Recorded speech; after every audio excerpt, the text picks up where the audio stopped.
নমস্কার, আমি সায়নী। আশা করছি আপনারা সকলে খুব ভালো আছেন। নতুন একটি ব্লগে আপনাদের সকলকে স্বাগত। আজকে 1 মার্চ, শনিবার। যেহেতু আজকে কলেজ ছুটি আছে, তাই ভাবলাম একটু ঘুরে আসি আমার প্রিয় কলকাতা। সঙ্গে নিয়েছি আপনাদেরও। চলুন, আজ কোথায় যাব দেখি আপনারাও ধরতে পারেন কিনা। আপাতত রয়েছি এসপ্ল্যানেড মেট্রো স্টেশনে। আজকে ভাগ্যক্রমে দমদম থেকে বসার সিট পেয়ে গেছিলাম। চলুন এবার মেট্রো স্টেশন থেকে বাইরে বেরোনো যাক। সবে মার্চ মাস, কিন্তু কলকাতায় বেশ গরম পড়ে গেছে বলবো। কিন্তু তাতে কি হয়েছে, পরিবারের ছোট্ট সদস্যকে নিয়ে মা বাবারাও বেরিয়েছেন ঘুরতে। আজকে সেরকম কোনো পার্টিকুলার প্ল্যান নেই, শুধু এসছি কটা জিনিসের খোঁজে। যদি সেই জিনিসগুলো পাই বা মন মতন হয় তাহলে সেগুলো নেব, তারপরে কোথাও গিয়ে বসবো। এই 6 নম্বর গেট দিয়ে বেরোনোর পর বেশ গরম লাগছে। আসলে এতক্ষণ মেট্রোতে এসিতে ছিলাম তো, তাই হয়তো।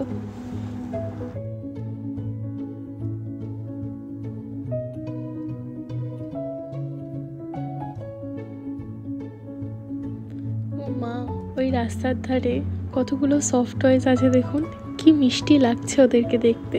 দাম করতে গেলেই সাধ্যের মধ্যে থাকলেই নিতে ইচ্ছে করবে, তাই আর ওদিকে না গিয়ে সোজা হাঁটতে থাকলাম। কলকাতার এই ধর্মতলা বা এসপ্ল্যানেড অনেক ঐতিহাসিক নিদর্শন এবং একটি প্রধান ব্যবসায়িক জেলা। এসপ্ল্যানেড একসময় ময়দান গঠনকারী একটি জঙ্গল ছিল, কিন্তু আস্তে আস্তে সময়ের সাথে সাথে সেটি বৃহৎ এক মার্কেটে গড়ে উঠেছে। এছাড়াও কলকাতার প্রথম রেকর্ডকৃত ফুটবল ম্যাচটি 1858 সালে এসপ্ল্যানেডেই খেলা হয়েছিল। এখানে পৌঁছাবার সহজ উপায়গুলির মধ্যে হচ্ছে, যদি আপনি নর্থ কলকাতা বা সাউথ কলকাতা থেকে শিয়ালদা আসতে পারেন, তারপরে শিয়ালদা থেকে এখানকার বাস পেয়ে যাবেন। ভাড়া মাত্র 10 থেকে 15 টাকা। এছাড়াও রয়েছে মেট্রোর অপশন। যদি আপনি নর্থ সাউথ মেট্রো ধরেন, যেটি বরানগর মেট্রো স্টেশন থেকে শুরু হয়ে এসপ্ল্যানেডে আসছে। আচ্ছা, আপনারা কি বলতে পারেন এখন আমরা কোথায় যাচ্ছি? অনেকেই হয়তো বুঝতে পারছেন বা হয়তো পারছেন না। বলে দিই, আমরা এখন যাচ্ছি মল্লিক ঘাট, যেটি অবস্থিত হাওড়া ব্রিজের ঠিক নিচে। কলকাতায় থেকেও এর আগে কখনো আমি এখানে আসিনি। অনেক দিন ধরেই মনের মধ্যে সুপ্ত ইচ্ছে ছিল যে একদিন এখানে যাব। সময় সুযোগ হয়ে ওঠেনি, আর সত্যি বলতে দরকারও পড়েনি এখানে আসার, তাই কোনোদিনও আসা হয়নি। কিন্তু আজ যখন এই সুযোগ হয়েছে, কোনো মতেই এটিকে ছাড়া যাবে না।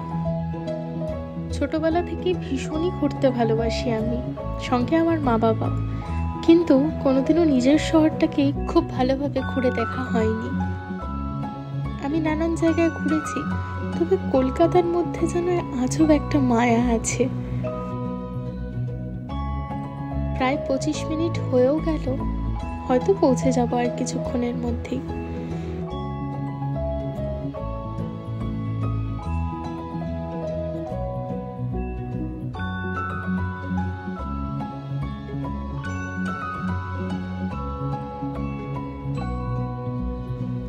প্রায় চলেই এসছি।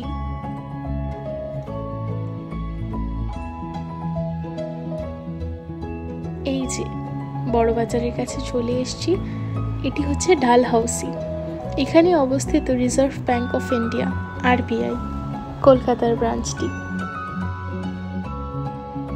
কলকাতার এই পুরনো বিল্ডিংগুলো আমাকে ভীষণ রকম মুগ্ধ করে। না জানি কত কিছুর সাক্ষী হয়ে আছে ওরা।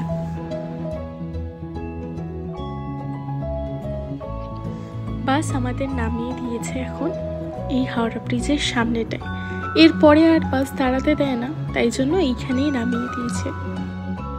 নেমেই মনে হচ্ছিল এশিয়ার সব থেকে বড় ফুলের মার্কেটে চলেই এসছি, কিন্তু এটা এখনো শুরুই হয়নি, আরও অনেকটা দূরে যেতে হবে।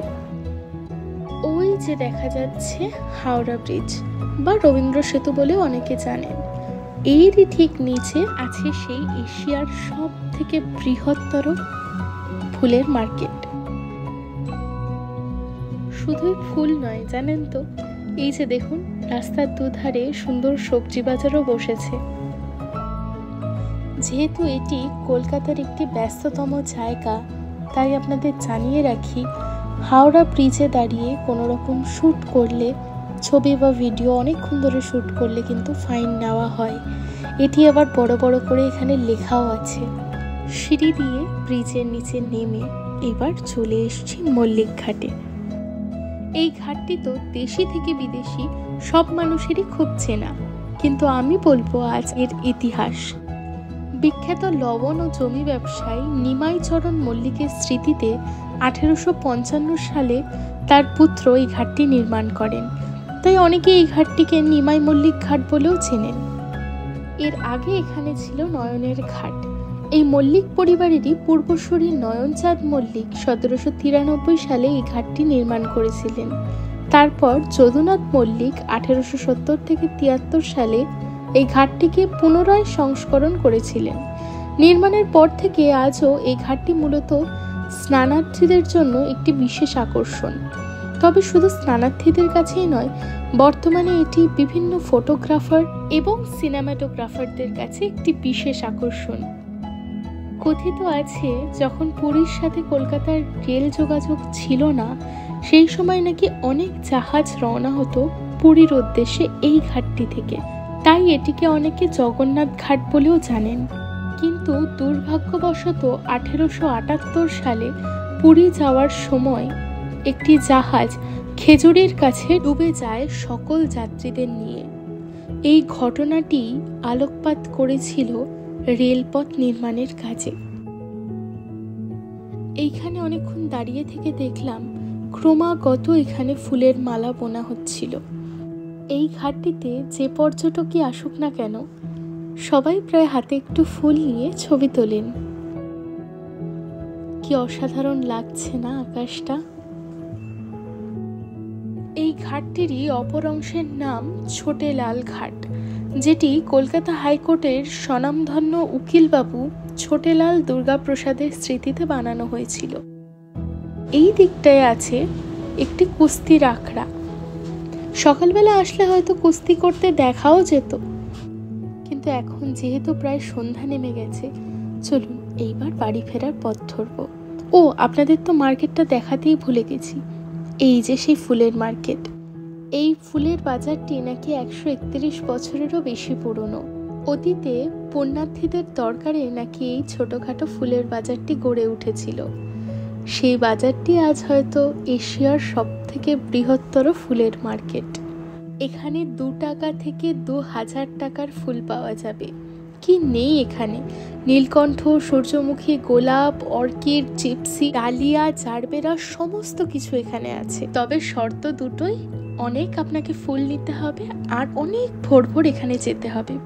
ভিডিওটি ভালো লাগলে একটি লাইক করে চ্যানেলটিকে সাবস্ক্রাইব করে দেবেন। সবাই ভালো থাকবেন এবং সবাইকে ভালো রাখার চেষ্টা করবেন। আবার দেখা হবে খুব তাড়াতাড়ি।